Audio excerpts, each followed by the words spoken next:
சென்னை மாகாண ஆளுநராக இருந்த லார்ட் வெலிங்டன் அவர்களும் அவருடைய மனைவி லேடி வெலிங்டன் அவர்களும் இணைந்து 6/3/1922 ஆண்டு நடைபெற்ற விழாவில் வழங்கிய நாற்காலி தான் நான் அமர்ந்திருக்கிற இந்த நாற்காலி.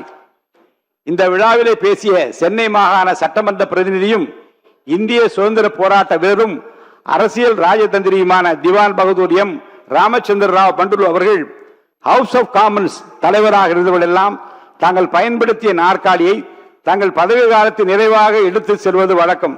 இந்த நடைமுறை 1832 ஆண்டு முதல் கைவிடப்பட்டது என்று தெரிவித்திருக்கிறார்.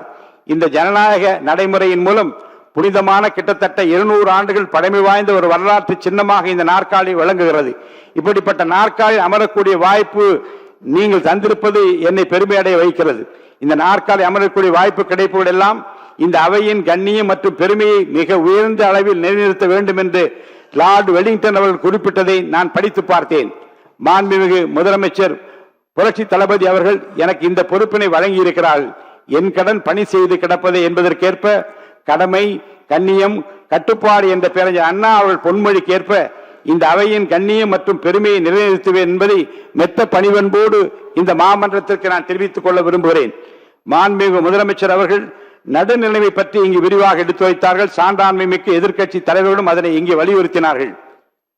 கயிற்றின் மேல் நடக்கும் வித்தைக்கார ஒருவன் வெற்றிக்கு என்ன காரணம் என்று கேட்கப்பட்டது. ஒருவர் கவனம் என்றார், மற்றொருவர் விழிப்புணர்வு என்றார், இன்னொருவர் பயிற்சி என்றார். ஆனால் பயிற்சியாளரோ இவை அனைத்தை விட முக்கியமானது நடுநிலைமை என்றால் இடது பக்கமோ வலது பக்கமோ எந்த பக்கம் சாய்ந்தாலும் கயிற்றிலே நடப்போர் விழுந்து விடுவார் என்றாராம். இந்த அளவுக்கு சவாலான பணி சபாநாயகர் பணி. பகைவர் மீதான வெறுப்பு நீதியை நிறுத்துவதிலிருந்து உங்களை தடுத்து விடக் கூடாது என்கிறது திருக்குரான். ஏழை என்று அவனுக்கு பட்சபாரம் காட்டாமலும் பெரியவன் என்று முகதாட்சியம் பாராமலும் நியாய தீர்ப்பு செய்ய வேண்டும் என்கிறது பைபிள். நடுநிலைமை என்றால் சமத்துவம் என்கிறது பகவத்கீதை. ஆக 3 மதங்களும் நடுநிலைமையை வலியுறுத்துகின்றன. அவையில் காரசாரமான விவாதம் நடக்கும் போது சபாநாயகர் மிகவும் பொறுமையுடனும் பாரபட்ச முறையிலும் சபையை வழிநடத்த வேண்டும் என்று நடுநிலைமை பற்றி பேரறிஞர் அண்ணா அவர்கள் குறிப்பிடுகிறார். Speaker upon election should rise above party politics என்கிறார் பண்டித ஜவஹர்லால் நேரு. அதாவது கட்சி அரசியலுக்கு அப்பாற்பட்டவராக சபாநாயகர் விளங்க வேண்டும்.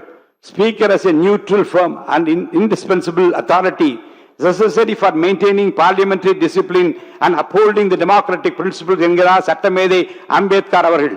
அதாவது நாடாளுமன்ற ஒழுக்கத்தை பேணி காப்பதற்கும் ஜனநாயக கொள்கைகளை நிலைநிறுத்துவதற்கும் பாரபட்சமற்ற உறுதியான மற்றும் முக்கியமான அதிகார மையமாக இந்த சபாநாயகர் விளங்க வேண்டும். சபாநாயகன் பணி நடுநிலைமையாக இருக்க வேண்டும் என்பதை உறுதி செய்வதற்காக கட்சி கூட்டங்களுக்கு செல்வதையே நிறுத்தியவர் மக்களவை முன்னாள் சபாநாயகர் மறைந்த தோழர் சோம்நாத் சாட்டர்ஜி அவர்கள். நீதிமன்றங்களிலே நீதிபதிகள் தீர்ப்பு வழங்கும் போது நடைமுறையில் உள்ள சட்டங்களை அடிப்படையாக வைத்து தீர்ப்பு வழங்குகிறார்கள். ஆனால் அந்த சட்டங்களை இயற்றுகின்ற மாமன்றம் இந்த சட்டமன்றம். எனவே இந்த சட்டமன்ற பேரவைத் தலைவர் முடிவு எந்த அளவுக்கு பொறுப்பு வாய்ந்தது என்பதை அறிந்து செயல்பட வேண்டும் என்று புரட்சி தலைவர் எம்ஜிஆர் அவர்கள் இந்த மாமன்றத்திலேயே பேசியிருக்கிறார்கள்.